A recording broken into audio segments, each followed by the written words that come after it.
Search is everywhere. The question is, are you showing up? This is Search as a Channel.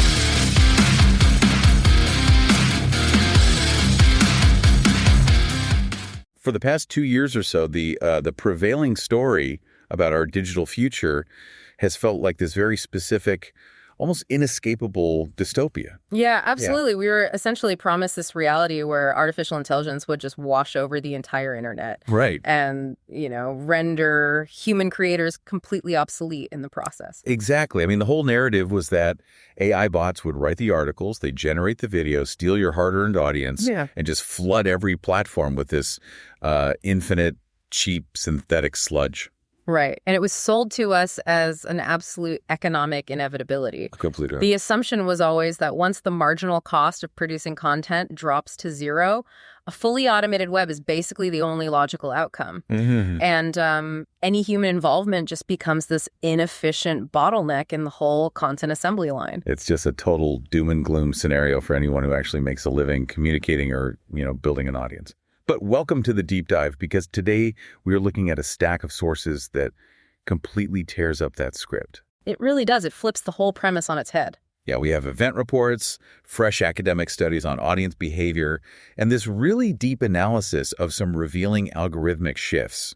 And together, they paint a completely different picture. A very surprising one, honestly. Yeah, behind closed doors, this massive counter-narrative is taking shape. It turns out your actual human face and your distinct human voice are rapidly becoming like the ultimate premium currency on the internet. Which represents just a fascinating market reversal from what everyone was predicting. Right. And we are examining specific evidence from the front lines today. That includes dispatches from a recent closed-door media summit in London. Plus hard data on trust mechanics from peer-reviewed journals, right? Exactly. And a fundamental rewiring of the YouTube algorithm that is actively penalizing anonymous AI-generated content. So, whether you are a marketer, a creator, an executive, or honestly just someone completely exhausted by scrolling through feeds full of robotic hallucinations, this deep dive will explain why leaning into your humanity is your absolute best professional asset right now. It's the only real defense left. So let's unpack this. Let's start by looking at this fascinating gathering in London. It was billed as an anti-conference, cleverly named Glide Live. Yeah, and what stands out in the report from Glide Live isn't just the agenda, it's the sheer diversity of the room. Oh, the guest list was wild. Right. You rarely see this specific mix of industries sitting around the exact same table, recognizing a shared existential threat. You had legacy news powerhouses like the Daily Mail and CNN sitting next to the BMJ, which is one of the premier medical journals in the world. And then sports giants, too. Arsenal, Formula One, the FA. Yeah, and then sprinkled in were these highly specialized niche outlets like Poker.org. It seriously sounds like the setup to a joke, right? Like a doctor, a race car driver, and a poker player walk into a conference room. It really does. But they were all realizing they have the exact same vulnerability to big tech, and more importantly, the exact same structural defense. And that defense is trust, right? Exactly. A verifiable trust layer. The consensus among all these media leaders was that continuing to play the publishing game by the rules of massive tech firms it's a structural dead end. Because those firms just constantly demand infinite free content to train their models. Right. The unifying realization at this summit was that deeply knowing an audience and serving them as a recognizable, trusted source is literally your only sustainable moat. Because tech giants own the distribution pipes, but they are currently experiencing this catastrophic collapse in user trust. Precisely. And they aren't just sitting around having philosophical debates about trust either. They are going on a highly aggressive offensive. Yes. Which brings us to, honestly, my favorite detail from the whole Glide Live report, the 500-pound swear jar. Such a clever tactic. 31 UK websites have banded together and implemented what they are calling search-only contracts. And the underlying mechanics of this are just a brilliant evolution in digital rights. Because traditionally, publishers just used a simple piece of code, right? A robots.txt file. Just politely asking bots not to scrape their site. Right. But tech companies started completely ignoring that code, knowing there was very little legal repercussion. So these search-only contracts shift the entire battlefield from, basic coding etiquette to hard contract law. Wait, how do you even force a bot into a contract? I mean, if I'm running a massive data scraper for $1 trillion tech company, I'm just vacuuming up text. I'm not checking a terms of service box. And that is the absolute genius of the maneuver. The publishers updated their site's core terms of service so that the mere act of accessing the server from a known crawler IP address constitutes legal agreement. Oh, wow. Yeah, they explicitly defined a price tag for unauthorized scraping for the purpose of training an AI model, and they set it at £500 per article. So it literally operates like a digital swear jar. You scrape a human journalist's article to train your language model. Ding! It's £500. Exactly. When a tech company's crawler hits the site, the publisher logs the IP, they track the exact data extraction, and they generate a legally binding invoice. And the sources show they are fiercely backing this up.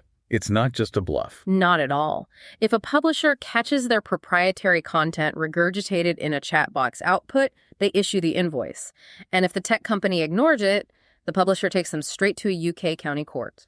And if the tech bros still don't pay? Well, if the debt remains unpaid after a court judgment, UK law actually allows the publisher to escalate the matter to physical enforcement. Wait, really? Yes. They have the legal grounds to send bailiffs to the physical London office of these tech giants to literally seize assets. It is a striking escalation. I love the visual of a London bailiff knocking on the glass doors of a pristine tech campus to collect a few £1,000s for some scraped articles. It's quite a picture, and furthermore, the regulatory environment is actively supporting this hostility. Right, the UK's Competition and Markets Authority, the CMA, recently issued a ruling on this. They did. They stated that Google cannot penalize publishers in its search rankings simply because those publishers refuse to offer up their intellectual property for free.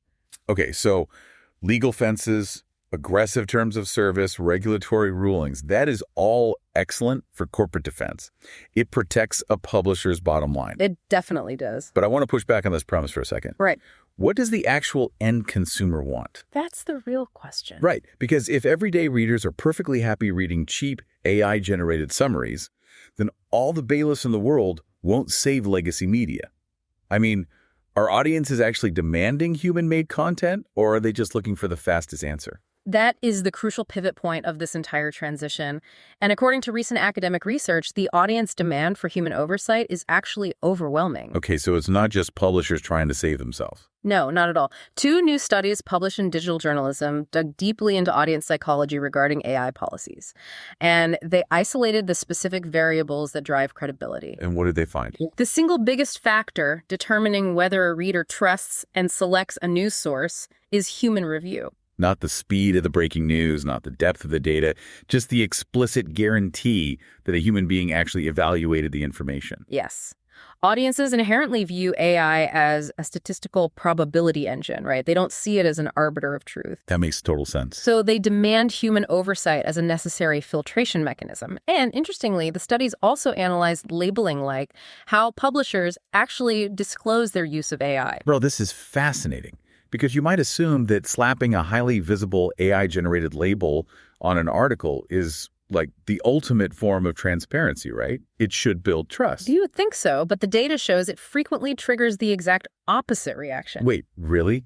I'd assume a label is the ultimate transparency. Are you saying audiences see an AI-generated tag and immediately assume the publisher is just getting lazy? That is exactly the psychological trigger. When audiences encounter broad or overly technical AI labels, it acts as a negative cue. It signals to the reader that the publisher has basically abandoned their editorial standards just to cut costs. The reader will often immediately leave the site to go fact-check the claim elsewhere. Because they don't trust the robot. Exactly. But the researchers found a critical semantic distinction. Audiences react very differently to the phrase assisted by AI compared to generated by AI. Oh, that distinction actually makes a lot of sense when you really think about it. How so? Well, if I see generated by AI, I picture a robot writing an article while the journalist is off taking a nap. But if I see assisted by AI, I picture a human expert using a really sophisticated tool to do their job better or faster. That's a great way to look at it. It's kind of like the difference between buying a cheap microwave TV dinner and watching a master chef use a high-end food processor. That analogy perfectly captures the audience's perception of value. The tool itself isn't the problem at all. The absence of the chef is. Right. And we see this dynamic play out even on platforms that aren't traditionally known for high journalistic standards. Take TikTok, for example. Which generally operates with a much, much lower bar for overall information credibility. Exactly. But a separate study in our sources demonstrated that even in that chaotic TikTok environment, legacy media accounts and credentialed human experts are inherently trusted significantly more than random, uncredentialed algorithmic creators. Because the audience is constantly actively searching for a verified human signal amidst all that digital noise. Precisely. But, recognizing that audiences want that human signal and actually delivering it seem to be two very different operational challenges for these companies. Oh, absolutely. The internal friction is real. Because there is this staggering statistic in our sources regarding newsroom leaders. Over 400 executives were surveyed across 86 countries. And they universally stated that deepening audience engagement is their absolute #1 strategic priority. Yes. Yet, when you look at how their journalists actually spend their time, over 30% of their work week is still trapped in the basic mechanics of content production. Right. They aren't out there talking to sources or finding unique angles. No, they are just churning out formatting and text. And to compound that inefficiency, only about 10% of those newsrooms have established roles that bridge strategy, engagement, and editorial operations. So they're completely siloed. Very siloed. The barrier here is clearly not a lack of available technology. It is deeply entrenched organizational resistance. Yeah. Media companies are still clinging to this industrial assembly line model that's optimized for page views rather than evolving into community builders optimized for trust. So how should they be using it? Well, if we connect this to the bigger picture, AI is uniquely positioned to eliminate that 30% production burden. By automating data parsing, formatting, and transcription, media companies could free up their human talent to do the actual engagement that fosters credibility. Okay, so the bottleneck isn't that AI isn't capable enough. The bottleneck is that companies are applying AI to the wrong end of the problem. They're using it to write the final article, which, as we saw, destroys audience trust, instead of using it to manage the back-end infrastructure, which would free up the human to actually build a relationship. That's the fundamental misstep most are making right now. Well, if legacy publishers are successfully putting a premium on this human trust layer, it really makes you wonder if tech platforms themselves are recognizing that same human premium. And looking at YouTube's recent algorithmic changes, the answer is a definitive yes. Yeah, this shift is radically altering the rules on the biggest video discovery engine on the internet. It is a profound structural shift. For the past several years, the ultimate growth hack for aspiring YouTube creators was the Faceless channel. The Faceless channels were absolutely inescapable. You couldn't search for like a history documentary or a finance tutorial without stumbling into one. They operated on a model of pure arbitrage. An operator would use an AI tool to generate a script, run that script through a synthetic voice generator, overlay it with AI-generated imagery or just cheap stock footage, and publish at massive scale. It offered incredibly low production costs, infinite output, and absolutely zero personal reputational risk. And for a period, it was wildly successful. Some of these anonymous channels were generating six-figure monthly revenues. Because the previous iteration of the YouTube algorithm simply rewarded volume and watch time, right? Yeah. It didn't care about the origin of the video as long as it kept a user's eyeballs glued to the screen. Exactly. But the landscape has completely shifted underneath them. The algorithm is now actively seeking out and rewarding human faces while severely penalizing faceless, low-trust, heavily AI-reliant content. Wow. Yeah, channels that were printing money a year ago are seeing their reach just entirely collapse. And in many cases, YouTube is stepping in and demonetizing them entirely. So the platform itself is enforcing this human premium. This demonstrates a critical evolution in how search and discovery services operate. YouTube realizes that when generative AI floods a platform with polished, competent-looking sameness, the intrinsic value of being polished drops to near zero. Because anyone can be polished now with the click of a button. Exactly. The new scarce asset on the platform isn't production quality. It is believability. The algorithm now looks for signals of genuine human connection, consistent facial presence, parasocial engagement patterns, and returning viewer loyalty that an AI simply cannot fake. Okay, here's where it gets really interesting. The irony of how creators are responding to this is just incredible. That's almost comical. The operators running these dying, faceless channels aren't just giving up and walking away. They are so desperate to appease this new human-centric algorithm that they are flocking to freelance marketplaces like Upwork and Fiverr. Right. They're hiring random human actors to literally sit in front of a camera and act as the face for the videos that the AI is still writing and producing behind the scenes. It is a stark admission of defeat for the fully automated content model. When the purveyors of algorithmic content are forced to purchase a human face just to maintain basic distribution, it reveals the fundamental trajectory of the platform. They are essentially buying human masks to bypass the algorithm's trust filters. That's exactly what they're doing. But that raises a huge strategic question for legitimate businesses, doesn't it? Yeah. If I run a B2B software company or like a marketing agency, does this mean I have to force my introverted CEO to sit in front of a ring light every week just so our tutorials rank in search? Not necessarily. The operational concept to adopt here is human in the loop. Okay. It is not about turning a reluctant executive into some kind of internet celebrity. It is about establishing recognizability and a baseline of credibility. The successful future of content does not involve replacing human talent with AI. It involves utilizing AI as the underlying infrastructure, while the human firmly remains the identity. AI is infrastructure, not identity. That is such a vital distinction. Your face remains the focal point. Your voice and your unique industry perspective remain central. You serve as the anchor of trust. Right. Then you leverage AI to multiply that presence, using it to streamline the scripting, to translate your core video into 5 different languages, or to dynamically edit it into dozens of platform-specific formats. The AI scales your reach, but it never erases your authorship. So instead of an agency pitching a client, hey, we can generate 100 cheap AI videos a month, the winning pitch becomes, we're going to interview your lead engineer for 1 hour, capture her authentic expertise, and use AI to transform that single human interaction into a month's worth of targeted content. Exactly.